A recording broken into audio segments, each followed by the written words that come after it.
खुलल छोटो पे ने अपन गोहाली भैया के साली बगल बाली खुलल छोटो पे ने अपन गोहाली हो से उड़ाबो तोहर झूलल झूलल गे चोली में कथी छो फूलल फूलल गे चोली में कथी छो फूलल फूलल गे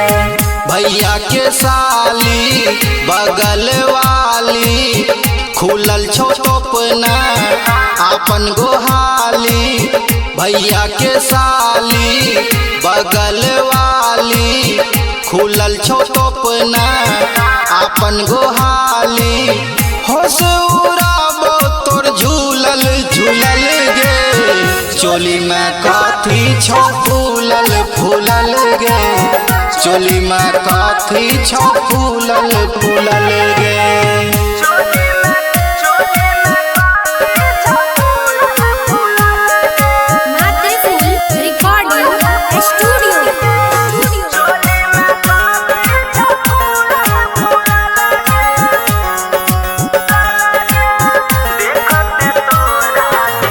देखते तोरा दिमाग हमर हिलल दादा रे दादा ई कौन चीज मिलल देखते तोरा दिमाग हमर हिलल दादा रे दादा ई कौन चीज मिलल गे कहाँ से लवली कटिंग पैंट शर्ट गे कहाँ से लवली कटिंग पैंट शर्ट गे देखे में लागे छौर भी काट गे जान मारे छोके से खुलल खुलल गे चोली माँ काथी छो फूलल फूलल गे चोली माँ काथी छो फूलल फूलल गे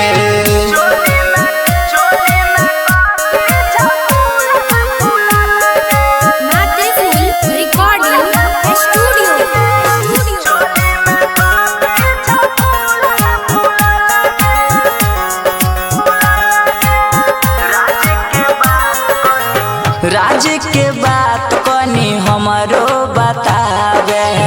गदरल जवानी के पानी पियावे राज के बात कनी हमरो बतावे गदरल जवानी के पानी पियावे गे जे कहबी सब लाइव देबो हम गे बिताले छोड़ी रात हमर संगे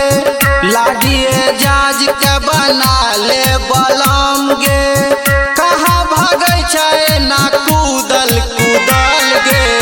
चोली में कथी छो फूलल फूलल गे चोली में कथी छो